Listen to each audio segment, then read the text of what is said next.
Hello students, कैसे सारे लोग। मैं आप सब लोगों का वेलकम करता हूं अपने यूट्यूब चैनल HVC हर बच्चे की क्लास में। आज हम लोग क्लास 11th माइक्रो इकोनॉमिक्स की unit number 2 consumer behaviour continue कर रहे हैं, जिसके अंदर हम लोग पढ़ रहे हैं consumer equilibrium bye IC analysis. Indifference curve की हेल्प से कंज्यूमर इक्विलिब्रियम में किस तरीके से आता है, आज हम लोग ये करने वाले हैं। अब से पहले हम लोगों ने दो तरह का कंज्यूमर इक्विलिब्रियम पढ़ लिया है, कंज्यूमर इक्विलिब्रियम सिंगल गुड में, कंज्यूमर इक्विलिब्रियम डबल गुड के अंदर। चलिए भाई स्टार्ट करते हैं। सबसे पहले डेफिनेशन लिखेंगे और जो पैटर्न बता रहा हूँ भाई वैसे ही करोगे। 6 नंबर का क्वेश्चन आता है, एज इट इज 6 नंबर आपको मिल जाएंगे अगर ये पैटर्न आप लोगों ने फॉलो किया तो। चलिए पहले तो डेफिनेशन लिख लेते हैं हम लोग। कंज्यूमर इक्विलिब्रियम डेफिनेशन वही रहेगी जो हम लोगों ने पहले भी लिखी है। It refers to a situation in which the consumer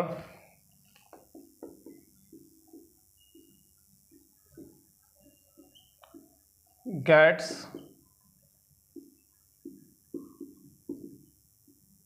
maximum satisfaction with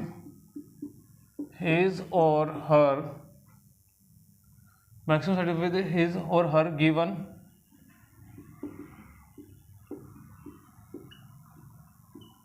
budget and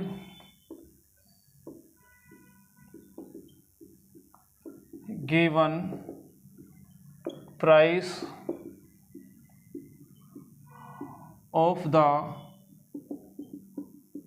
commodities, and he or she has no urge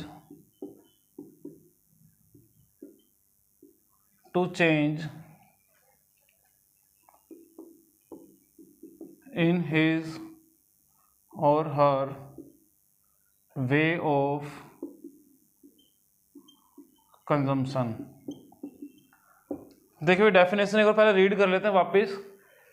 it refers to a situation in which the consumer gets maximum satisfaction with his her given budget and given price of the commodities, and he she has no urge to change in his or her way of consumption. देखिए भाई क्या कह रहा है इस definition के through. कोई भी जो कंज्यूमर होगा उसके पास एक जो बजट होगा वो गिवन होगा, ठीक है। यानी कि हम लोग कह सकते हैं उसका जो इनकम है वो एक लिमिटेड इनकम है, गिवन बजट है, गिवन इनकम है।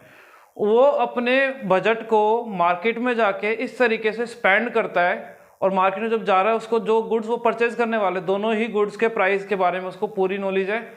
तो अपने कंजम्पशन को वो इस तरीके से, अपने इनकम को या अपने बजट को कुछ इस तरीके से स्पेंड करेगा दोनों गुड्स पर कि उसकी जो सेटिस्फैक्शन है वो मैक्सिमम हो जाएगी। और उसके बाद उसको अपने जो कंजम्पशन करने का या कंजम्पशन एक्सपेंडिचर करने का या स्पेंड करने का जो पैसा खर्च कर रहा है उसके अंदर कोई भी चेंज करने की नीड नहीं पड़ेगी। यानी कि वो जो सेटिस्फैक्शन है वो ऑटोमेटिकली क्या ले रहा है, मैक्सिमम लेवल पे ले रहा है। तो कंज्यूमर इक्विलिब्रियम का सिंपल टर्म से मतलब होता है सेटिस्फैक्शन मैक्सिमम करना। ये बात होगी डेफिनेशन की। अब हम लोग बात करेंगे किसके साथ, अब हम लोग बात करते हैं एजम्पशंस की। चलिए भाई एजम्पशन लिख लेते हैं। एजम्पशंस क्या होती हैं, इसको समझने के लिए हम लोग क्या करते हैं, कुछ चीजें अज्यूम करके रखे हुए हैं। Number 1, consumer is rational. Number 2,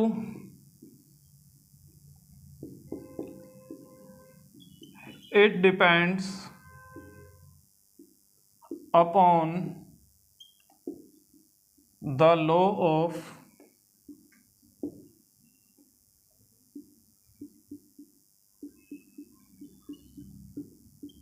diminishing marginal utility. Number 3,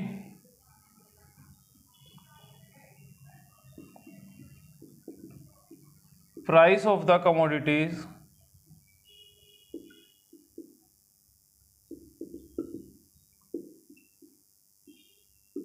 remains constant।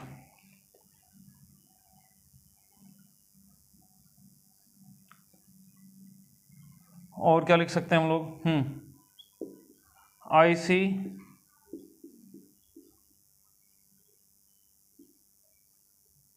Slopes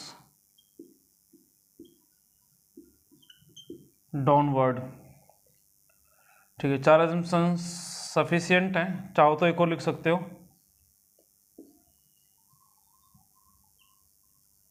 budget of consumer is limited. देखिए भाई, अभी हम लोगों ने डेफिनेशन समझी है, अब हम लोग इसके एजम्पशंस को समझते हैं। एजम्पशंस के अंदर क्या क्या है, one by one. Consumer is rational, first assumption है क्या, कंज्यूमर जो है रैशनल है। रैशनल मतलब कहता है कंज्यूमर जो है समझदार है, मानकर चलेंगे। वो मनी का वाइज यूटिलाइजेशन करेगा, जिस चीज़ की नीड है उसे वो कंज्यूम करेगा, वो अननेसेसरी चीज़ों पे पैसा खर्च नहीं करेगा। और जिस चीज़ की उसको नीड ज़्यादा है पहले उसे वो कंज्यूम करेगा, और जिसकी नीड कम है या जिसकी डिमांड को पोस्टपोन कर सकता है वो पोस्टपोन कर देगा फ्यूचर के लिए। तो रैशनलिटी से मतलब क्या है, उसके समझदारी, मनी पर वो जो पैसा खर्च करेगा वो वाइजली यानी समझदारी के साथ खर्च करेगा। फर्स्ट अजम्पशन का मतलब क्लियर हो गया। Second, it depends upon the law of diminishing marginal utility. Law of diminishing marginal utility आप लोगों को पता ही है, पहले देख चुके हैं। जब हम लोग किसी भी गुड की ज़्यादा से ज़्यादा यूनिट को कंज्यूम करते हैं तो उन यूनिट से मिलने वाला जो मार्जिनल यूटिलिटी है वो पहले तो डिक्लाइन होता है, फिर जीरो होता है, फिर वो नेगेटिव हो जाता है। तो diminishing law of marginal utility पर क्या करता है, डिपेंड करता है। Third point, third assumption, price of the commodities remains constant. Market में कंज्यूमर जो भी दो गुड लेने जा रहा है, ठीक है, गुड एक्स और गुड वाई जो लेने जा रहा है, उन दोनों गुड्स के प्राइस क्या रहने वाले, कांस्टेंट है और गिवन है। गिवन भी है, कांस्टेंट भी है। सपोज गुड एक्स 1 रुपए की आती है, गुड वाई 2 रुपए की आती है, तो उनके प्राइस में फ्लक्चुएशंस नहीं आएंगी, ना तो वो गुड सस्ती हो जाएंगी ना ही महंगी हो जाएंगी। दोनों के प्राइस क्या रहने वाले, कांस्टेंट रहने वाले हैं।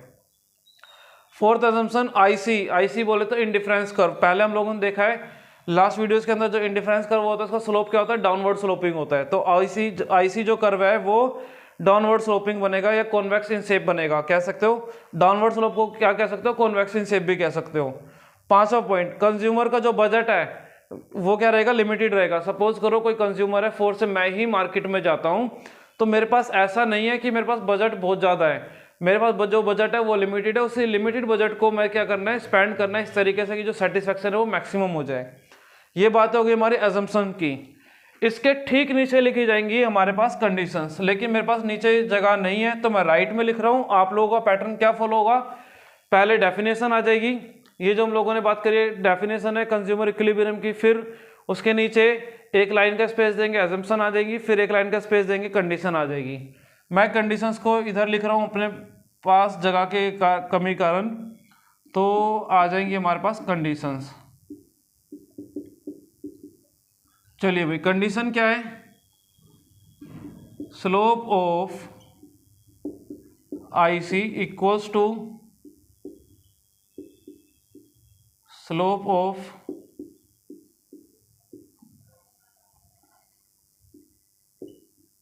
Budget line. ठीक है, आईसी का स्लोप और बजट लाइन का स्लोप दोनों क्या करेंगे, इंटरसेक्ट करेंगे, टच करेंगे, इक्वल हो जाएंगे। चलिए भाई, आईसी का स्लोप आप लोगों को मालूम है, पहले जब आईसी वाली वीडियो बनाई थी मैंने इंडिफरेंस कर्व की, उसके अंदर बताया है आईसी का स्लोप क्या होता है, MRS, marginal rate of substitution. दो गुड्स का केस है, ठीक है ना, क्योंकि जो आईसी है वो दो गुड्स के बारे में बात करता है, बजट लाइन भी दो गुड्स के बारे में बात करती है, इसलिए MRS ऑफ XY। यहाँ पर X है गुड X और Y क्या है, गुड Y। तो दोनों गुड्स का MRS और slope of budget line. Budget line का स्लोप मैंने बताया था बजट लाइन वाली वीडियो के अंदर। स्लोप क्या होता है, प्राइस रेशियो की बात होती है यहाँ पर, price of good X upon में प्राइस ऑफ गुड Y। ये क्या हो गई, हमारी कंडीशन हो गई कंज्यूमर इक्विलिब्रियम की।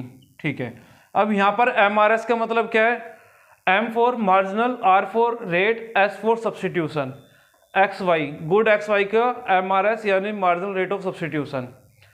और slope of budget line price ratio की बात होती है, गुड एक्स का प्राइस अपॉन में गुड वाई का प्राइस, यानी price of good X price of good Y. चलिए अब हम लोगों ने क्या क्या कर लिया, डेफिनेशन कर ली, एजम्पशंस कर ली, कंडीशन कर ली। पैटर्न क्या रहेगा, डेफिनेशन, एजम्पशन, देन नीचे हमारी कंडीशन। मुझे थोड़ा सा स्पेस की नीड होगी तो आप लोग एक काम करें, इसका स्क्रीनशॉट लें, मैं रफ करता हूँ फिर थोड़ा सा। चलिए भाई, इसके बाद सीधा फिगर ड्रॉ करते हैं इसका।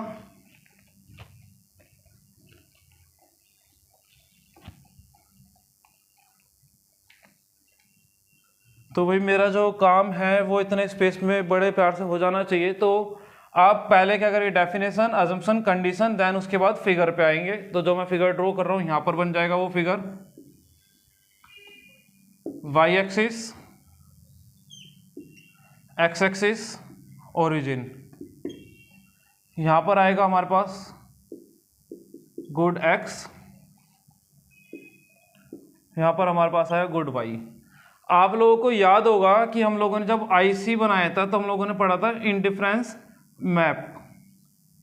इंडिफरेंस मैप क्या होता था, आईसी कर्व्स का ग्रुप, ये बन गया सपोज IC1, IC2, IC3, तीन इंडिफरेंस कर्व यानी ग्रुप ऑफ इंडिफरेंस कर्व क्या था, इंडिफरेंस मैप बन गया। सबसे पहले क्या काम करेंगे हम लोग, इंडिफरेंस मैप ड्रॉ कर लेंगे। तो भाई मुझे तो पता है, तो आप लोग भी क्या काम करेंगे, यहाँ पर सी जो बीच वाला आईसी है उस पर कवर करेंगे, एक पॉइंट सेंटर में ले लेंगे और एक बजट लाइन सीधा नीचे ड्रॉ कर देंगे। तो भाई ध्यान रखना है, जब आप लोग फिगर ड्रॉ करोगे, फिगर के आपके बहुत ज़्यादा मार्क्स हैं, फिगर में गलती नहीं होनी चाहिए आपके। तो ये AB एक बजट लाइन है, ठीक है, AB बजट लाइन है जो IC2 पे क्या कर रही है, उसको टेंजेंट कर रही है, इक्वल कर रही है यहाँ पर। तो ये जो पॉइंट है यहाँ पर, इस पॉइंट को बोलेंगे हम लोग इक्विलिब्रियम। यहाँ पर क्या होगा, जो कंज्यूमर है वो इक्विलिब्रियम में आएगा और मान लेते हैं वो गुड एक्स की OX क्वांटिटी परचेज कर रहा है, गुड वाई की OY क्वांटिटी परचेज कर रहा है, ठीक है। देखिए भाई हुआ क्या है, आईसी मैप ड्रॉ करा हम लोगों ने, और आईसी मैप की जब प्रॉपर्टीज थी हम लोगों ने देखा था, higher IC shows higher satisfaction. अब देखिए कंज्यूमर का जो बजट है ना वो अलाउ करता है IC1 को और IC2 को, और IC3 को वो अलाउ नहीं करता। IC3 पर तो जाने का मतलब ही नहीं है, तो वो उसके आउट ऑफ बजट हो गया। अब उसके बजट में दो चीजें हैं, IC1 है और IC2 है। अब IC1 से ज्यादा सेटिस्फैक्शन IC2 देगा आपको, और IC2 पे ही कंज्यूमर जाएगा जहां पर इसने IC2 को क्या करा है, टेंजेंट करा है ई पॉइंट पर, that is the consumer equilibrium point. तो हम लोग यहां पर क्या लिख सकते हैं, लास्ट में एक लाइन आप लोग लिख देंगे, कंज्यूमर, इसके फिगर के नीचे लिखेंगे आप लोग, consumer comes under the situation of equilibrium at point E where he consumes OX units of good X and OY units of good Y. तो भाई ई पॉइंट क्या हमारा कंज्यूमर इक्विलिब्रियम पॉइंट है, जहां पर वो गुड एक्स की OX यूनिट ले रहा है, गुड वाई की OY यूनिट ले रहा है। ये तो हमारा consumer equilibrium bye indifference curve analysis. तो तीनों कंज्यूमर इक्विलिब्रियम आपके लिए इंपॉर्टेंट है, तीनों कंज्यूमर इक्विलिब्रियम पे मेरी वीडियो बन चुकी है, आप लोग एक एक करके आराम से देख सकते हो। चलिए इस वीडियो के लिए इतना ही, मिलते हैं नेक्स्ट वीडियो में, तब तक के लिए बाय बाय, टेक केयर।